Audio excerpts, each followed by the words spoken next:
आप सभी साथियों का आज यहाँ समय निकाल कर आने के लिए। बहुत आपको आजकल न्यूज़ भी कवर करना है, हर पार्टी, हर नेता, हर गठबंधन के यहाँ पहुँचना है, इसलिए हम लोग इस पूरे प्रेस वार्ता को बहुत छोटा ही रखेंगे। मैं आज के विषय पर आऊँ उससे पहले मैं आपका परिचय कराना चाहता हूँ। भागलपुर के बड़े वकील अभयकांत झा जी का, जो करीब 74 साल की उम्र में जन स्वराज से जुड़ रहे हैं। अब यहाँ वकील तो इस राज्य में बहुत हैं। अभयकांत झा जी की पहचान क्या है? अभयकांत झा भागलपुर के सबसे बड़े वकील हैं, ये इनकी पहचान नहीं है। इनकी पहचान ये है कि बिहार के सामाजिक राजनीतिक जीवन में सबसे विध्वंसकारी जो भागलपुर के दंगे हुए, आप सभी लोग जिन्होंने भागलपुर दंगे के बारे में पढ़ा है, सुना है, उन दंगों में मुस्लिम समाज के जितने लोगों के साथ त्रासदी हुई, ये अभयकांत झा हैं जिन्होंने उन सारे मुस्लिम समाज के लोगों का केस करीब करीब निःशुल्क लड़ा है। और पिछले 30 वर्षों में 850 मुस्लिम परिवार जिनको सरकार ने, व्यवस्था ने उनके हाल पर छोड़ दिया, इसी अभयकांत झा ने अपने सरस्वती की दी हुई कृपा से, अपने विद्वता से न सिर्फ उन 850 परिवारों को बचाया, उनको वहां रिहेबिलिटेट कराया, सरकार से मुआवजा दिलाया। जो लोग बिहार और भागलपुर छोड़कर मेरठ भाग रहे थे, उनको सबको भागलपुर में रहने की व्यवस्था कराई। इसलिए आज इस मंच से मैं अभयकांत झा जी का यहाँ पर स्वागत कर रहा हूँ। और 75 साल में इन्होंने जो नहीं किया, इन्होंने आज तक राजनीति में कदम नहीं रखा। बड़े बड़े दल और नेता गए।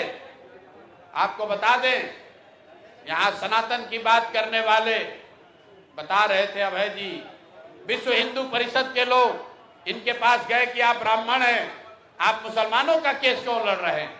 लेकिन अपने विचार से ये हिले नहीं और 75 साल में कभी राजनीति में कदम नहीं रखा।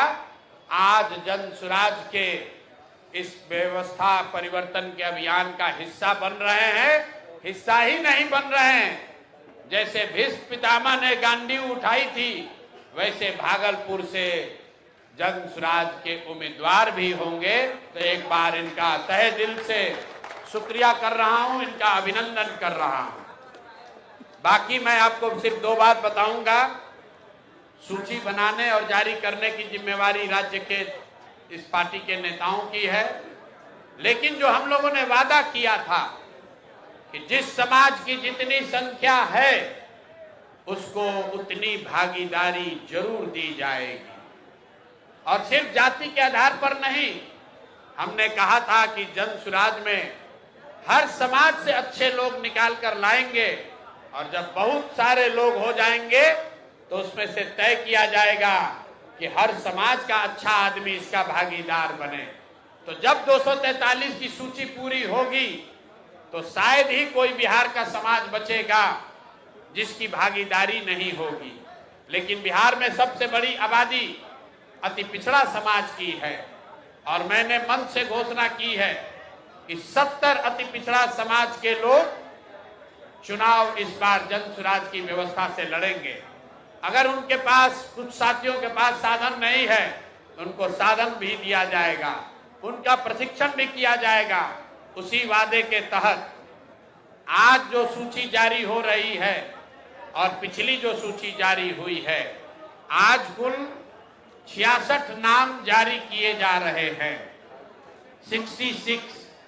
इससे पहले 51 नाम जारी किए गए थे। सॉरी, इस बार 65 आज हो रहा है, पहले 51 हुआ है, तो दोनों मिलाकर 116 सीट हुआ। 116 में 25 रिजर्व है, आरक्षित सीटें 25 जो हम लोग रिजर्व घोषित कर रहे हैं।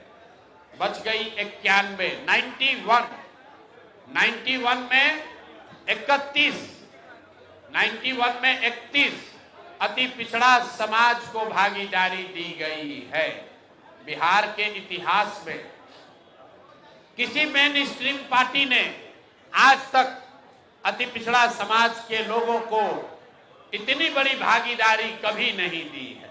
लोगों ने यहाँ सामाजिक न्याय का नारा लगाया है, जातियों की राजनीति की है, लेकिन आज तक किसी भी दल ने 1/3 भागीदारी अति पिछड़ा समाज की नहीं दी है। और अब ये देखिए, मैं नाम ले रहा हूं और यहाँ पर अति पिछड़ा समाज के एक बहुत बड़े नेता रामचंद्र सहनी जी आ रहे हैं। इनका मंच पर स्वागत कीजिए। आज ये भी जन सुराज का हिस्सा। आइए, लेकिन अभी आ गए, बैठिए।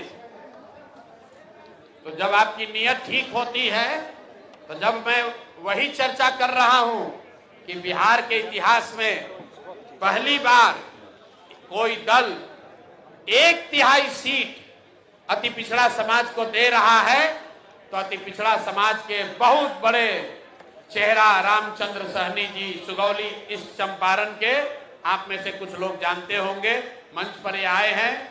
शायद आज जन सुराज परिवार का हिस्सा भी बनेंगे। मैं अपने और अपने जन सुराज के सभी साथियों के साथ इनका तहे दिल से स्वागत और शुक्रिया अदा कर रहा हूं। मैं 1 मिनट में अपनी बात खत्म करूंगा। आज की सूची को लेकर 116 नाम जो जारी हुए, उसमें 25 रिजर्व हुआ। 91 सीट जो जनरल कैटेगरी की जारी हो रही है, उसमें 31 ईबीसी समाज के लोग हैं, 21 ओबीसी समाज के लोग हैं, और उसके बाद 21 इसमें मुस्लिम समाज के लोग हैं। पिछली बार 7 दिया गया था, इस बार 14 दिया गया है। तो जो बात हम लोगों ने जन सुराज में कहा है कि जिस समाज की जितनी संख्या है, उस समाज से उतने लोगों को ढूंढकर, आग्रह करके, समझाकर, मदद करके, हाथ पकड़ के लाएंगे और उनको बिहार की इस व्यवस्था परिवर्तन के अभियान का हिस्सा बनाएंगे। मैं चाहूंगा कि अब सूची जो आज की है वो हम लोग के राज्य के अध्यक्ष माननीय मनोज भारती जी आपके सामने रखेंगे। उसके बाद हम लोग आपका सवाल जवाब लेंगे। अगर आपकी सबकी अनुमति हो तो 2 लाइन रामचंद्र सहनी जी से ये अपनी बात रखेंगे, और अभय जी कैसे इन्होंने 850 भागलपुर के दंगे से पीड़ित मुस्लिम परिवारों के लिए इन्होंने कैसे मदद की है, और अपना परिचय अगर ये 2-2 मिनट दे देंगे तो हम सब उसके लिए अनुग्रहित होंगे। बहुत बहुत धन्यवाद। अभय कांत जी पहले बोलेंगे, फिर माननीय सहनी जी बोलेंगे। उसके बाद आज के 65 लोगों की सूची हम लोग के राज्य के अध्यक्ष माननीय मनोज भारती जी आपके सामने जारी करेंगे।